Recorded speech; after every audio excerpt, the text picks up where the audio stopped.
Hi Capricorn, this is your July 2018 Astrology Horoscope. Energy at the start of the month is going to be very heavy, but the month opens up slowly, gifts start rolling in, and the energy lightens up as the month progresses. At the start of the month, there are 5 planets which are retrograde. Solar eclipse is going to happen in your opposite sign in Cancer in your relationship sector. Then there is a longest lunar eclipse of the century that happens later in the month. But at the same time, Jupiter goes direct. There are 2 trines and there are other helpful aspects to take you through the month. Your finances and love life are what's highlighted this month, so let's dig in. Let's start from the start. Now, just at the month end on 28th of June, you just had a full moon in your own sign at 6 degree Capricorn. So if you're in December born Capricorn, you would have felt that very heavy light being thrown on yourself, making some positive changes for yourself, or something coming to light that you have not been putting yourself first, and hence taking care of yourself and your needs is important. That might have come out during this full moon. This energy would be live for the next 1.5 weeks. So the first week of July and the second week of July, you would still feel the pull and the need to focus on yourself, while Saturn and Pluto are in your first house, reconstructing you. There is like a 2020 plan for Capricorns where they're working towards redefining their whole life, their career, their health, the way they look over the next 1.5 years, as Saturn is making them work very hard on themselves. But at the same time, it's going to give some very positive manifestations over the coming years. So you're working through some very difficult energies, but at the same time very productive energies. This is the time to put in the effort. At the start of the month, some of this will seem heavy, as I said, because there's Saturn which is in action, giving an opposition to Sun. Normally this is Cancer time, right? This is the time of Cancer sign, so you would normally be focused on your personal relationships, maybe going on a holiday with your husband, with your close relationships, or maybe focusing on your business partnerships and enjoying the partnerships. But because of Saturn, there is a sense of responsibility, a heaviness, a restriction that might be there weighing on you during the start of July. Especially during this week, the first week of July, you will feel that very strong. Also, there's a Mars which is currently moving backward and is closest to Earth in a decade, going in opposition to Mercury. So your communication is also a little bit more aggressive, maybe assertiveness coming out, maybe a bit of bluntness, open talk about intimacy, shared finances coming out. So you might see a little bit of conflicts coming in during the first half of the month, also because Mars is moving backward and tempers are a little bit high and energy is at a low during this time. So first week of July might be a little bit heavy for you, but not to worry, because on 5th of July a very positive energy comes to rescue. Sun goes in trine with Jupiter, which goes in trine with Neptune, so you have a grand water trine helping you manage your relationships a little bit better, with your expanded social network helping you, and also your intuition in managing these personal relationships helping you. As the stressful energy of Saturn opposing the Sun dies off, positivity emerges and you are able to take care of your relationships better. Also, Jupiter, the planet, the benefic planet, will go direct on 10th of July. It has been retrograde since March, and hence the benefits of Jupiter have been held back for the last couple of months. And now that opens up like a flood, and it opens up the social life for you, because Jupiter goes direct in your 11th house of networking, of long-term goals, of organizations, of meeting new people. You will suddenly have the energy and the thought process and the positivity to think that your dreams and your long-term goals can actually come true, that your income and the gains that you're hoping for could come true. And Jupiter goes direct in the sign and remains in this and would remain in this area till about November. So you see gains coming through in this area of finances, of social networks, and just positivity around your goals. That starts around 10th of July. Now this positivity does not end here, because on 12th of July the most significant event of this month happens, which is the new moon solar eclipse in 20-degree Cancer in your opposite sign, in your 7th house of personal relationship, marriage partners, and business close one-on-one relationships. Now, this is Cancer is signed right opposite to Capricorn. It's your 7th house. It's one of the angular houses. So that's why I said this is the most important transit this month for you, because it affects one of the key areas of your life. This is new moon solar eclipse. So sun and moon are coming together to create something new in your partnership sector. Either a new partnership comes through or an existing partnership goes through a change. There's a Pluto opposition, and Pluto is sitting in your first house. So you might be transforming your relationships. You might be transforming your business relationships at this time. This is very strong for people having any planets between 16 to 26 degree of Cancer or Capricorn. So if you have your rising sign between 16 to 26 degree of Capricorn, this will bring about some new relationship to you. If you have your moon between 16 to 26 degree of Capricorn, then it might bring out a new baby for you. Maybe it might bring out a new house move for you. If you have a sun between 16 to 26 degree Capricorn, which means that you're born between 6th to 16th of July, it can bring out a new business partnership and hence a new career for you. This energy is valid for a month. It's a weaker solar eclipse compared to the lunar eclipse that is coming later in the month, but it affects Capricorn much more than the second eclipse of this month. So because it opposes your ascendant, it opposes your sign. So when a new moon is conjunct your descendant, which will happen if you have your rising sign, your ascendant at 16 to 26 degree of Capricorn especially, then a new significant long-term relationship has to come in your life. Uranus is also in 5th house, which means that you might be letting go of some previous love interests and might be moving to a new love interest. And Uranus is in positive energy with Capricorn, so this change in love interest could work out very positive for you, or it's as per what you need right now in your life.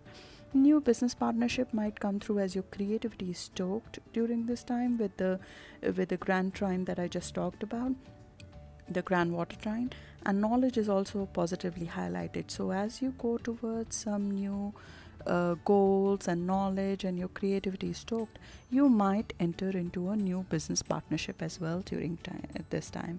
You're going to be redefining yourself. This is the first eclipse in the sign of Cancer that is coming about, and this is starting a trend for the next 2 years of redefining yourselves. I told you 2020 is the year of Capricorn. You are going to realize yourself, redefine yourself over the next 2 years with multiple eclipses happening in your first house of your personality and 7th house of your relationships, which will continue to be redefined. North Node will move into your 7th house in November.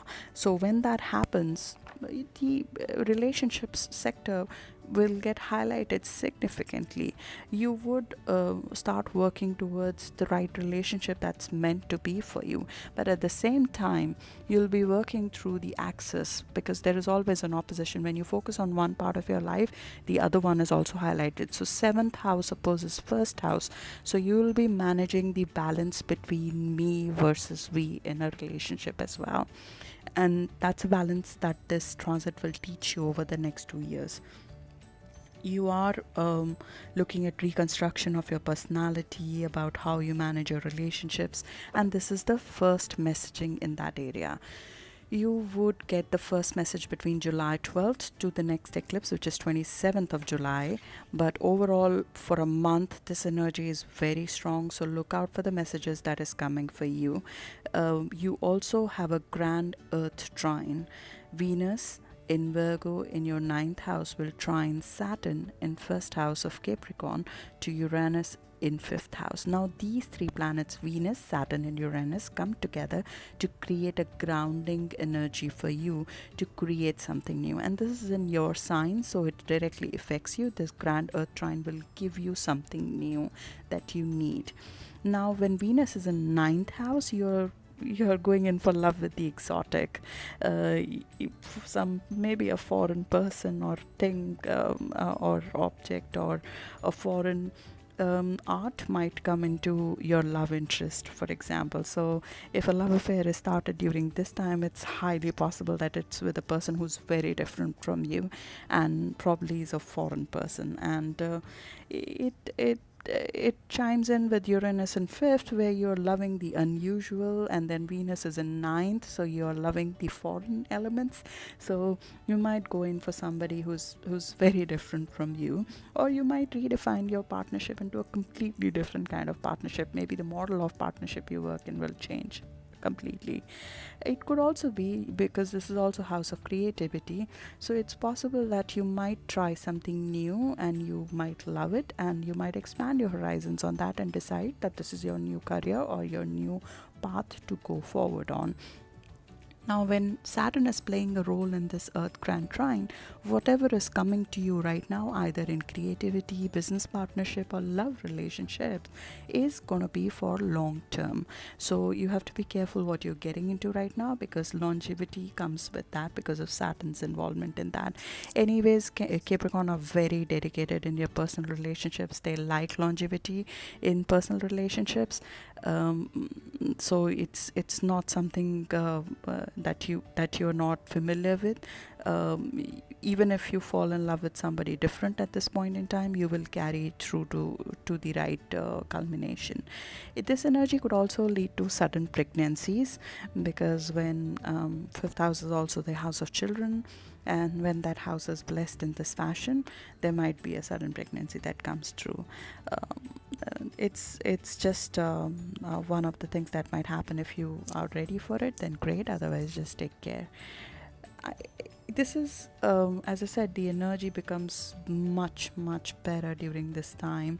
All these positive energies work together, creating something in your love relationships for you.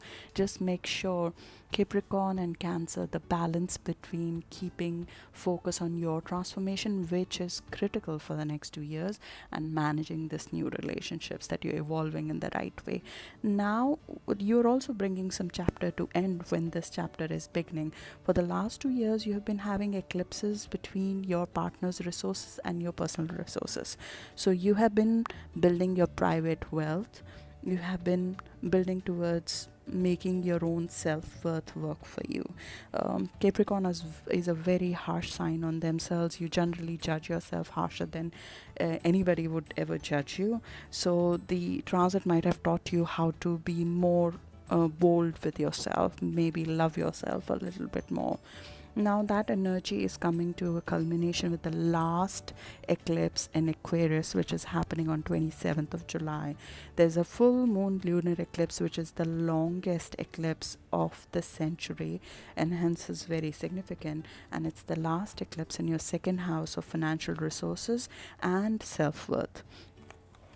It's also very intense because it's squaring Uranus, so there might be some sudden action that might be coming about. It's conjunct Mars and South Node, so it might be a bold action that you might take in your finances. A quick, bold, impulsive action is what the energy speaks about this Aquarius full moon. This is going to last, the effect is going to last till Jan of 2018, so it's a long transit.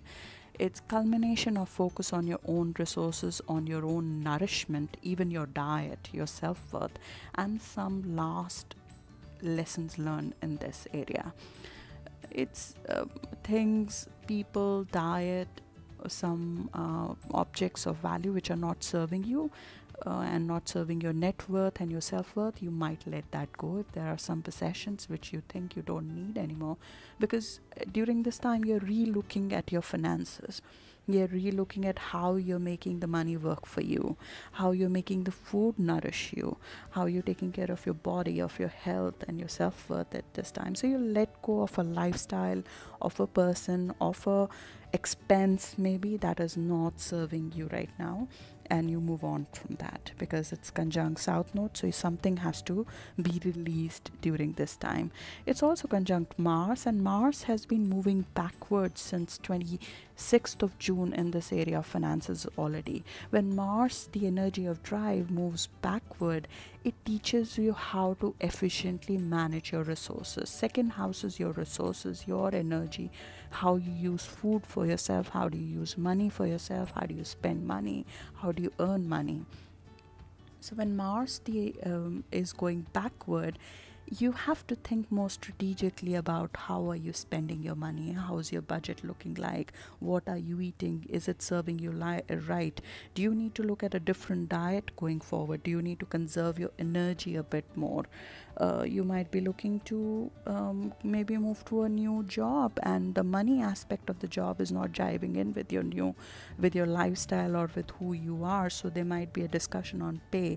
There's a lot of finance related discussions which have been going through review and will continue to go through review till mid of August. And while that's happening, it's better to take a step back, look at your finances, look at the budget that you have, look at your self-esteem, look at your physical resources, look at your insecurity towards any of these resources, and deal with it. You already, as I said, tough on yourself, but you are the most efficient sign that I know amongst all these zodiacs. Capricorn is the most efficient in using their resources. This is putting your natural talents to use. Mars does not go retrograde very often in a specific sign. It does go retrograde every 2 years for 2 months, but in a specific sign, it goes retrograde after a very long time. Like last that it was retrograde in Aquarius, which is where it is right now, was in 1971.